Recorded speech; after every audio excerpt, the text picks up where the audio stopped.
ValveTime.net. Hi, and welcome to the first ValveTime News Roundup for 2015. Each week we'll bring you the biggest talking points regarding Valve and the community. Now, the first news of 2015.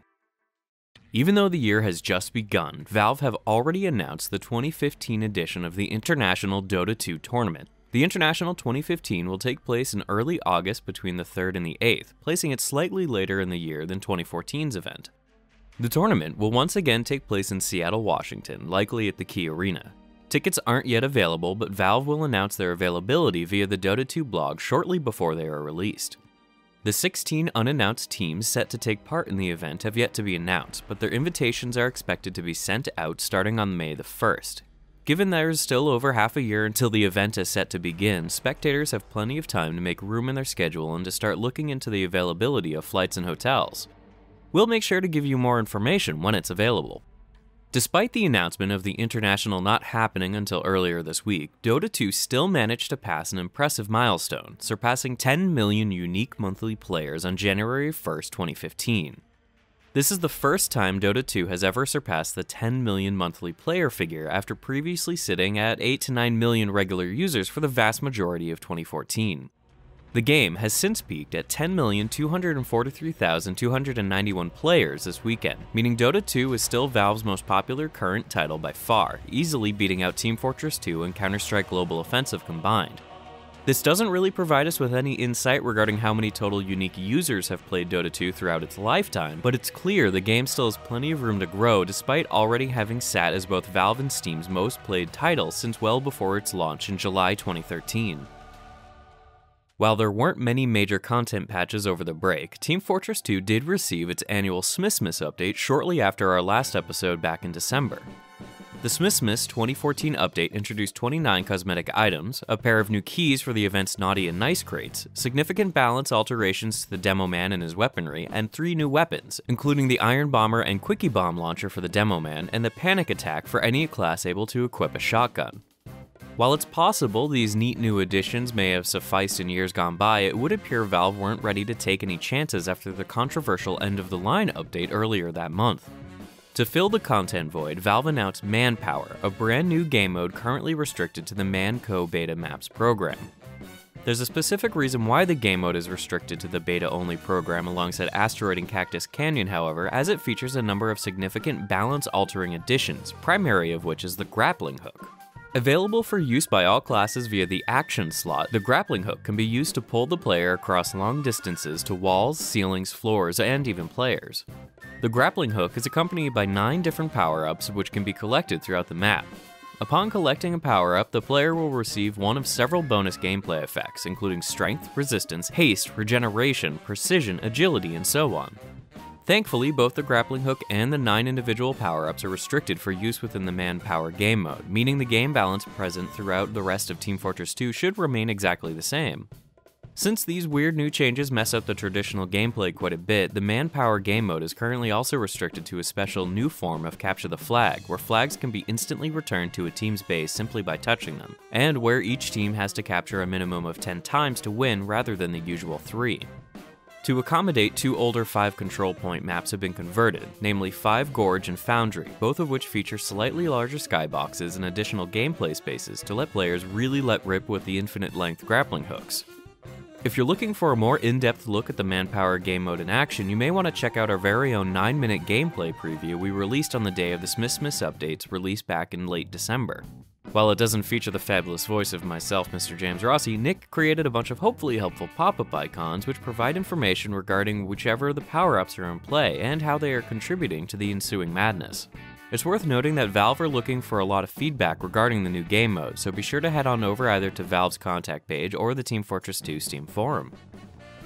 Minor patches for all 3 ongoing major titles, that is Team Fortress 2, Dota 2, and Counter-Strike Global Offensive, were released this past week, removing each game's holiday themes, including the end-of-the-line Duck event, while also modifying other elements of the games. These include the addition of the Chroma Case and 14 new knife designs for CSGO, updates for the aforementioned Mannpower mode in TF2, and reductions to the pick duration timings for the all-pick mode in Dota 2. More information about each patch can be found on their respective changelogs listed in the video description, as always. A minor Steam client beta update released on Friday the 2nd of January introduced a bunch of hopefully helpful improvements for Steam broadcasting alongside an optional FPS counter for the Steam overlay, providing all users the chance to check out system performance without having to rely on game engine-specific commands, such as Source's netgraph. It's a small change, but it'll likely prove helpful for those looking to keep an eye on their computer's performance. Another Steam update released on January the 8th implemented yet another much-required feature, this time in the form of a CAPTCHA to help improve the Steam trading experience. For a while now, malware bots have been able to exploit Steam trading in order to steal items from innocent users, forcing Valve to implement a standard code CAPTCHA.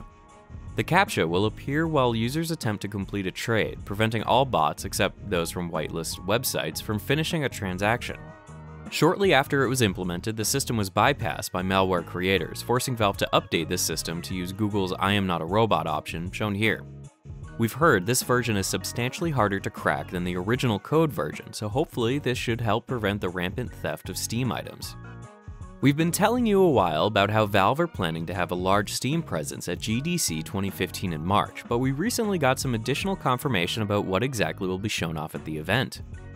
The CEO of Steam machine partner Origin PC, Kevin Waszalewski, recently revealed he expects to see Valve's final Steam controller design at GDC in March, meaning the D-pad version we recently highlighted here on the show is likely the version which will be going into production as a full-fledged retail product. He mentioned how Valve had to iterate on the design 3 or 4 times before now finalizing the design ahead of the first real public unveiling in about 2 months' time. Waszalewski also mentioned people should expect even more announcements from Valve at the event, which will likely all be linked to the Steam controller and the Steam machines. Originally, he was quoted as saying that the Steam machines term is pretty much dead, saying that calling them living room PCs is far easier. This was later refuted by an anonymous Valve representative speaking with Game Informer, who claimed the term was still in use. For now, we'll just have to continue to sit tightly and wait and see what GDC may bring. We usually don't talk about the regular release of machinima or comic series here on the show for the sake of not sounding repetitive, but we think this is one occasion where it's exciting enough to bring them up. As many of you may already know, Ross Scott's brilliant, ridiculously long-running and extremely popular Half-Life series, Freeman's Mind, finally came to its conclusion on New Year's Eve. The 68th and final episode of the series concluded with the ultimate battle from Half-Life 1, as Freeman faces off against the Nihilanth, only this time in Scott's own distinctive style. The credits of the final episode are also worth a look, as they highlight a bunch of equally hilarious gameplay and visual bugs within Half-Life Source, particularly related to the game's demo replay functionality. While Ross Scott's journey through Half-Life 1 may be complete, we've heard he is planning to continue the series through Half-Life 2 in the episode, so we'll probably let you know if and when that becomes a reality. For now, you can head on over to the final episode of Freeman's Mind via links available both at the end of this episode and in the video description. This past week also saw the release of the most recent short trailer for the Half-Life 7 Hours community-created short film, also known as Downfall of Evolution. The trailer doesn't really provide a whole lot more information than any of the other teasers, other than showing off a few more special effects shots. If you're personally feeling a bit of Half-Life withdrawal, it might be worth checking out. If you're looking for other video content released during the break, we managed to release our annual Year in Review video on New Year's Eve. As usual, the annual video features a montage, this time highlighting many of the best and biggest moments from 2014. Obviously, we can't cover anywhere near all the news from an entire year in the space of about 2 to 3 minutes, but hopefully you'll still manage to find it entertaining or insightful. We also released our annual Happy Holidays video on Christmas Day, once again wishing everyone a Merry Christmas and a Happy New Year, while thanking everyone and anyone who decided to check out our content in 2014. We also used the video to give away a bunch of games, but both giveaways are already long gone by this point. Both the 2014 In Review and Happy Holidays 2014 videos will be made available via annotation links on screen in just a few moments, alongside the Mannpower gameplay preview we mentioned earlier. And that concludes the first roundup episode of 2015. If you've enjoyed this video and want to check out more of what we do, be sure to subscribe to our YouTube channel and to follow us on Facebook and Twitter. Thanks for watching, and bye for now.